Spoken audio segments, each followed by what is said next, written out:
சீமான் தானாக இயங்கவில்லை, இயக்கப்படுகிறார்.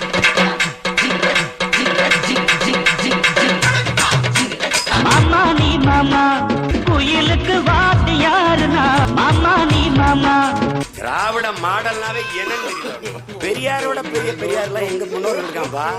அவர் பகுத்தறிவு தந்தைங்கிறார். என்னுடைய தாத்தன் நான் அவனுக்கு பேரன், நான் கொள்கைப்பேன். எங்க ஐயா இருந்தா யாரு உன் பேரன்னு என்ன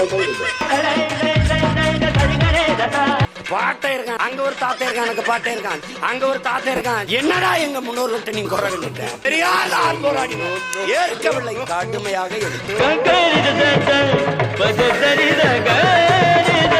யாராவது மேலதிகாரி ஊமத்துல எங்க இருக்கா ஒரு கலவரத்தை வித்தியாசமா அடக்க போயிருக்காரு சொல்லு. பதவி ஆசை என்றால், தன்னல வெறி என்றால் இனி ஒருவன் பிறந்துதான் வர வேண்டும். சரி, நீ எல்லாம் ஆட்சிக்கு வந்தா நாட்டுக்கு என்ன பண்ணுவ? கேள்வியே தப்பு. முதல்ல நான் என்ன பண்ணிக்குவேன்னு கேளு. 20 கார் வாங்கணும். கொடைக்கானல்ல கொடை எனக்கு சொந்தம், கானல் தான் மத்தவங்களுக்கு எல்லாம் சொந்தம். 10 பங்களா கட்டணும். ஊட்டியில எனக்கு சொந்தம், டீ தான் மத்தவங்களுக்கு எல்லாம் சொந்தம். ஹோட்டல்ல 5 ஸ்டார் 3 ஸ்டார் 2 ஸ்டார். அப்புறம் இந்த ஆப்பிள் தோட்டம், காப்பி தோட்டம், ஆரஞ்சு தோட்டம், சைடுல சுவிஸ் பேங்க்ல ஒரு 50 கோடி. மீதி கஜானாவில் ஏதாவது பணம் இருந்தா நாட்டு மக்களுக்கு ஏதாவது செய்யலாமான்னு சிந்திப்பேன். நீங்கள் பிரபாகரனை காட்டி கொடுத்தால் உங்களுக்கு பதவியும் பணமும் கிடைக்கும் என்றால் காட்டி கொடுக்க தயங்காத ஒரு மனிதன் சீமான் தான். சாப்பிட்டுட்டு இருக்கும்போது முன்னாடி இருந்து ஒரு ஆள் எழுதி இந்த தொகையில 2 தடவை தட்டாங்க. முதல் நாள் எனக்கு சாப்பாடு வான்கோழி பிரியாணி, பெரிய கால் தட்டில். இங்கே பந்தயம் போட்டு தான் சாப்பிடுவோம். முதல் நாள் எனக்கு ஆமைக்கறி 28 கிலோ அனுப்பிட்டாரு. சாப்பாட்டு மேசைன்னா இது அவ்வளவு பெருசு இருக்கும். என்ன பேசிட்டு இருந்த? அது ஒண்ணு இல்ல மேஸ்திரி, உங்களை பத்தி கேட்டுச்சு. ஓஹோன்னு 4 வார்த்தை சொன்னேன். ஓஹோன்னு நான் சொன்னேன். இங்க பந்தயம் போட்டு தான் சாப்பிடுவோம். 28 கிலோ அனுப்பிட்டாரு. போன மாடியில இருந்து கவுத்து போறேன். அப்போதிருந்தே பணத்தின் பின்னால் போகிற அந்த பண பைத்தியம் தான் இன்றைக்கு இந்த இடத்திற்கு அந்த ஆடை கொண்டு வந்து நிறுத்தி இருக்கிறது.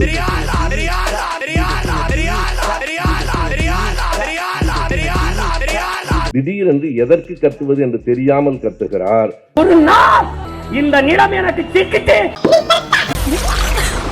தெளிவாக ஒன்றை சொல்லுகிறேன் நண்பர் சீமான் அவர்களே, நீங்கள் இனி எப்பாடுபட்டாலும் ஒரு நாளும் 1% வாக்கையும் பெற முடியாது. உங்கள் வரலாறு முடிந்து போய். No words. Crying is only coming.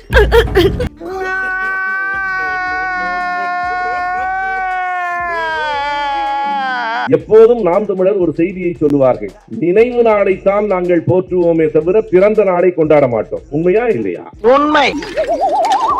கடந்த டிசம்பர் 11 பாரதியின் நினைவு நாள் இல்லை, பிறந்த நாள்.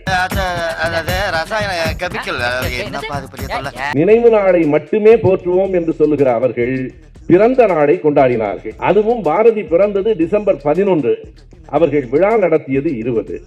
ஏன் அந்த இடைவெளி என்றால், அது பாரதிக்காக எடுக்கப்பட்ட விழா இல்லை. டிசம்பர் 17ஆம் தேதி தான் அமித்ஷா அம்பேத்கரை பற்றி தவறாக பேசினார். அப்ப புரியல, இப்ப புரியுது, இப்ப புரியுது. அது பாரதிக்காக எடுக்கப்பட்ட விழா இல்லை. அது இப்ப புரியுது. இப்படி அசிங்கமா உங்க முன்னாடி உட்காந்துருக்காங்க. என் ஆளுங்களை தொடணும்னா என்ன தாண்டி தோடுறா பார்க்கலாம். சொர்வ பிஞ்சிடும்டா சொடப்பட்ட நாயே, அல்கா நாயே. இதான் கட்டேசி உனக்கு நான் சொல்லிட்டு இருக்கிறேன். பெரியாரை பற்றி கேவலமாக பேசினால் அதற்கு விடை சொல்வார்கள் என்று அவர்கள் நம்பினார்கள்.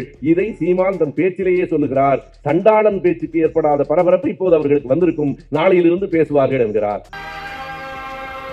என்ன பண்ண சொல்ற? விட்டுருங்க, எல்லாத்தையும் விட்டுருங்கப்பா.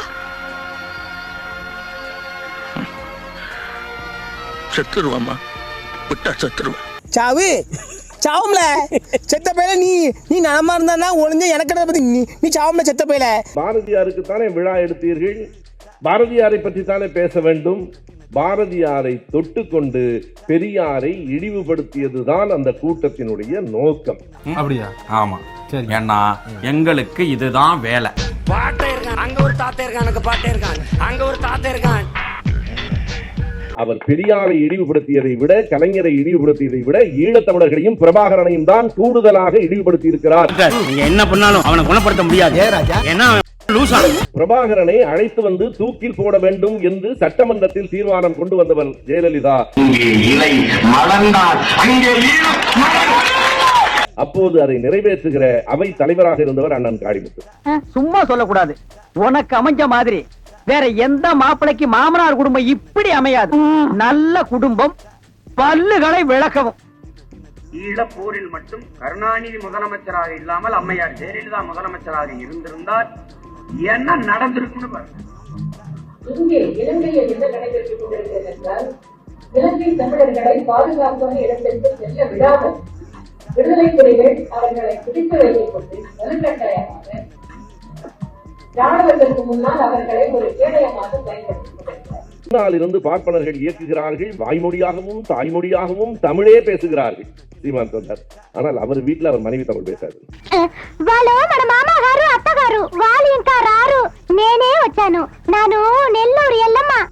அவங்க வீட்டுல மனைவி ஏன்னா எனக்கு தெரியும், காளிமுத்தண்ணனின் இரண்டாவது மனைவியின் மகள் அவர், அவங்களுக்கு பேச்சு மொழி தெலுங்கு தான். அப்படித்தான் நான் யாத்தி வெளியே சொல்லிக்கிறது இல்ல. தெலுங்கு பேசுறவன் உன் வீட்டுல என்ன நடக்குது, உன் வீட்டுல பாபான்னு தானே உன்னை கூப்பிடுறாங்க, இல்லைன்னு சொல்ல சொல்லுங்க.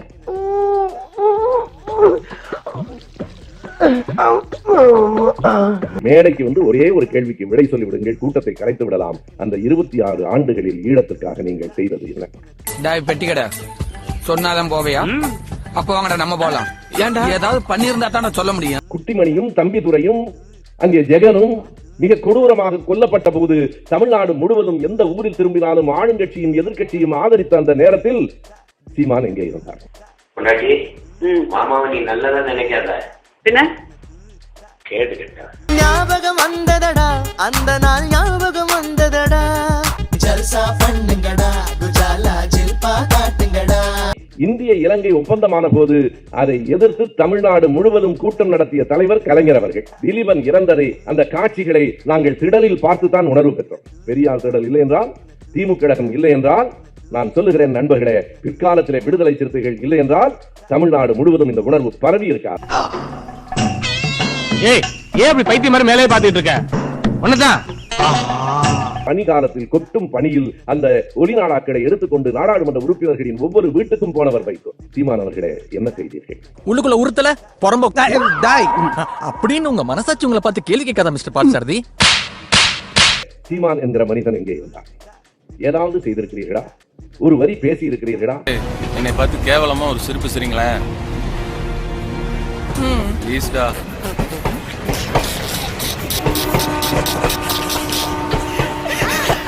ஃபாதர் கஸ்பர் வெரிதாஸ் வானொலியில எத்தனை உணர்வூட்டுகிற கடிதங்களை படித்தார். சீமானின் குரல் கேட்டதுண்டா? சார் சவுண்ட் வரலையே சார். அழாதீங்க சார், அழாதீங்க. தடாவில் பொடாவில் சிறைக்கு போனதுண்டா? இல்லங்க. சரி சரி. 2002 2003 வரைக்கும் 1.5 ஆண்டு காலம் பொடாவில் இருந்தேன். நீங்கள் பொடாவுக்கு வர வேண்டாம், பொடாவில் இருந்து என்னை பார்க்கவாவது வந்ததுண்டா? இல்லை இல்லை இல்லை. எங்கே இருந்தார் சீமான்? எந்த இடத்தில் ஒளிந்து கொண்டிருந்தார்? தம்பி, அன்புனா அன்பு, வம்புனா வம்பு. நீ என்ன வெட்ட வரும்போது விழுந்து கும்பிடுற ஆள் கிடையாது நானு. நீ வெட்ட நினைக்கும் போது வெட்டி முடிச்சிருவேன் நான் எவ்வளவு பெரிய சண்டைக்கும் தனியா தான் போவேன். எவ்வளவு பெரிய சண்டைக்கும் உண்மையிலே சொல்றேன். சண்டைனா நானே போறேன் வாடா அப்படின்னு மரியாதையா போயிரு. எதுவும் செய்யாத நீங்கள் பிரபாகரனின் பிள்ளை என்று கூச்சமில்லாமல் சொல்லிக் கொள்கிறீர்களே. பிரபாகரனை பற்றி பேசுகிற போதெல்லாம் என்றைக்காவது போர் பற்றி பேசியதுண்டா? ஈழ மக்களின் துயரம் பற்றி பேசியதுண்டா? அங்க போன ஆமக்கறி சாப்பிட்ட பிரபாகரன் வேற எதுவுமே உங்களுக்கு கேட்க தோன்றவில்லையா சமையல்காரரை தவிர? ஒன்லி பாடி லாங்குவேஜ் தான்ப்பா, உள்ள ஒண்ணு கிடையாதுப்பா. நீ நினைக்கிற அளவுக்கு நான் ஒண்ணு பெரிய பயிற்று கிடையாதுப்பா, ஒன்லி பில்டப்புப்பா. பிச்சை எடுத்து வாழ்கிற நீங்கள் எவ்வளவு பெரிய மாளிகையில் இருக்கிறீர்கள். இந்த பேட்டியை கொடுக்கிற போதே அந்த காட்சியை நீங்கள் கவனிக்க வேண்டும். நான் பிச்சை எடுத்து தான் வாழ்ந்துட்டு இருக்கேன்னு சொல்றது ஒரு மாளிகையில் உட்கார்ந்துட்டு. நான் உன்னை அப்ப இருந்து கவனிச்சிட்டு இருக்கிறேன். உன் அட்டகாசம் தாங்க முடியல. உரி கட்டி தொங்குதல்ல, அதுல இருக்கிற சட்டி இறக்கி வச்சுட்டு உன்னை உட்கார வச்சு முடிச்சிருவேன். 10 நிமிடம் தான் மொத்தமாய் பார்த்தது. ராஜகிரனால சிரிப்பு அடக்க முடியல பாருங்க. கலை மூலமாக தான் சில கருத்துக்கள் கொண்டு சேர்க்க முடியும் மக்கள்கிட்ட. அதனால நாடகம், சினிமா இது எல்லாத்துலயும் நமக்கு பயிற்சி வேணும் அப்படின்னு பயிற்சி கொடுக்கறதுக்காக பாரதிராஜா, மகேந்திரன், சீமான், இன்னும் ஒரு 4-5 பேர் இது பயிற்சிக்காக கூப்பிட்டு ஆளுக்கு 10 நிமிஷம் 1/2 மணி நேரம் பேசினதுதான். எங்க போய் என்னமோ உலக அரசியல அவர்கிட்ட உட்கார்ந்து பேசின மாதிரி. ஒரு காலத்துல கல்லூரி பருவத்துல எனக்கு தோணுச்சு, கண்ணு முழிச்சு பார்த்தேன், என் உடன் பிறந்தான், என் தலைவன், என் அண்ணன் போராடி கொண்டிருந்தான்.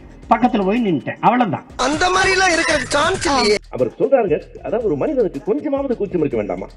நானும் அண்ணனும் துப்பாக்கி சுட்டு பழகின போது இதை விட நீ அவரை இழிவுபடுத்த முடியுமான்னு கேட்கிறேன். அவரும் இவரும் ஒன்னா கோலி கொண்டு விளையாட மாதிரி தான் பேசுறோம். ஏண்டா ஊருக்குள்ள இப்படித்தான் சொல்லிக்கிட்டு தெரியா? சொன்னாலும் சொல்லி இருப்ப, வெளியே போடா முதல்ல. நாங்க 2 பேரும் ஒன்னா துப்பாக்கி சுட்டு பழகின போது சகாயம் வந்து என்ன தலைவரேன்னு தான் கூப்பிடுவார். அவர் பார்க்கவே இல்லைங்க. நமக்கு கிடைச்ச தகவல் சமீபத்தில் விருப்ப ஓய்வு பெற்ற சகாயம் வந்து நாம் தமிழர் கட்சியில இணைய போறாருன்னு.